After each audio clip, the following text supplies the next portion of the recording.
Now, some huge news has finally come out with the YNW Melly case, and this could actually really help YNW Melly in the long run, and could potentially even be let free soon due to this. YNW Melly is still out here battling his court case for his freedom, and honestly, things were looking very concerning for Melly.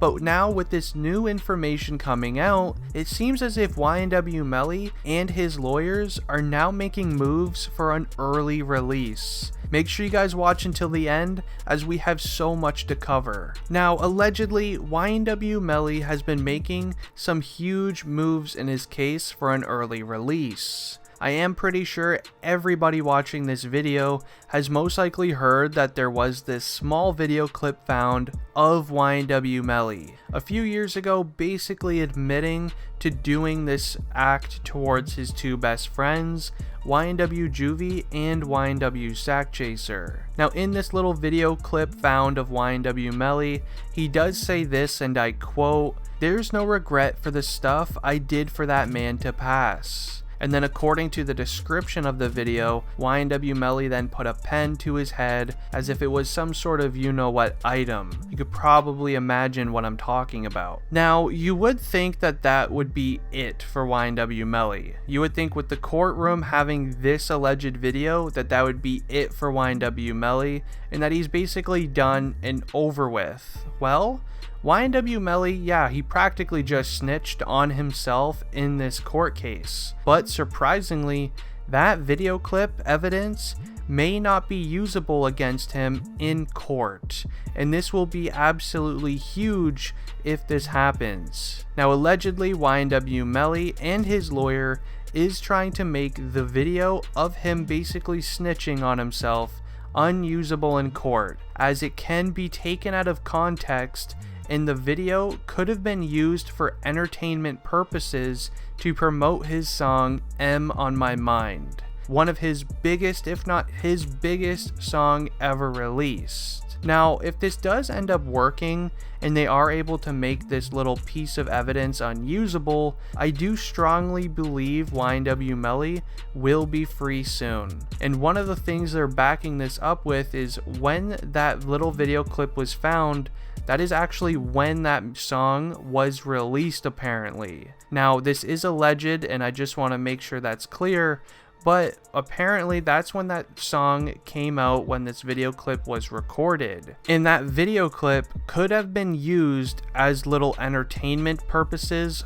for that song to be promoted on his social medias. Now, the guy that YNW Melly was also locked up with at the time, otherwise known as YNW Bortland, has actually already been released. YNW Melly and Bortland were locked up at the same time for this court case, and Bortland is currently out right now. He's actually trying to make a music career for himself at this very moment, and I do believe that the law is holding YNW Melly in lockup due to this one video clip that they found of YNW Melly admitting to doing this. But some even more great news for YNW Melly is that the law enforcement apparently doesn't even exactly have strong evidence on Melly. They don't have the firearm that was used, which means that there is no fingerprints, and there's also no fingerprints of YNW Melly's anywhere near YNW Juvie and YNW Sack Chaser. The only fingerprints of YNW Melly that was found is actually on his own seat in the car of where they were sitting on the day it all happened. And there's actually no witnesses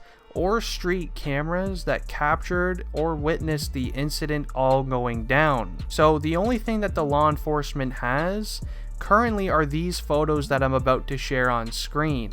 And this is basically shows the car that they were all driving when this all went down. And I'm going to break it all down for you right now. Make sure you continue watching. So to go over the evidence, the first few pieces of evidence that will actually make sense is if you know a little bit of the backstory. So YNW Melly ended up going out for a drive with YNW Juvie, YNW Bortland, and YNW Sack Chaser. The entire team of YNW, it was nothing too out of the ordinary of them all driving together, so that is a pretty good thing. So in this first photo that you can see, it actually shows where everybody was sitting on the day it happened. Now I showed this photo first as it's only going to make sense if you see this picture first, so you can kind of compare these other photos to this first one. Now YNW Melly does say that this was a drive-by that happened, and as you can tell from where everyone was sitting, the only ones affected by this was Juvie and Sack Chaser somehow. Bortland and Melly ended up coming out of this perfectly fine. I honestly have no idea how that even happened, seeing as some of these pictures the car looks like it got absolutely trashed, but still only Bortland and Melly came out of this without a scratch. And sharing these next pictures, you could basically see all of the angles that the car was hit from. As you could tell, it's very, very real. And if this situation was caught on camera, it probably would be something that would not be allowed to be shown to the public, as you can just tell how serious of an incident this truly was. Something this serious, it's surprising that the court case is not being, shared as much to the public as we would think. The law enforcement is very unsure of what even happened in this situation. They're very unsure about this incident that went down with Melly and Bortland, as they actually ended up taking around 40 minutes to get help for their friends apparently. Now, apparently when this all went down, YNW Melly and YNW Bortland, I guess, sat there at the scene for around 30 to 40 minutes or something before taking his two best friends, who obviously needed some medical attention as soon as possible, to get help. Instead of calling for an ambulance or something along the lines of that, YNW Melly actually decided on driving to the hospital himself for whatever reason. And that is still another reason why they're leaving YNW Melly in lockup, as they actually really want to know why he didn't just call for emergency help, as that is what would make the absolute most sense, but he for some reason didn't. And I can understand where YNW Melly is coming from. Honestly, there was probably a lot of adrenaline and fear going on in his head, and honestly, I probably would have froze up if I was in his situation as well. So you can't really, go at him for that. And I really do hope we get to see YNW Melly let free very soon, as I do believe it has been time for him to be free, or at least be put on house arrest for the time being. He has been sitting in lockup for I don't even know how long now, 2 to 3 years, and I think he deserves to at least be on house arrest. If you do think that as well, let me know down below in the comments, and also if you enjoyed the video, leave a like on it. Anyways guys, it has been District Trending, and I'm out. Peace.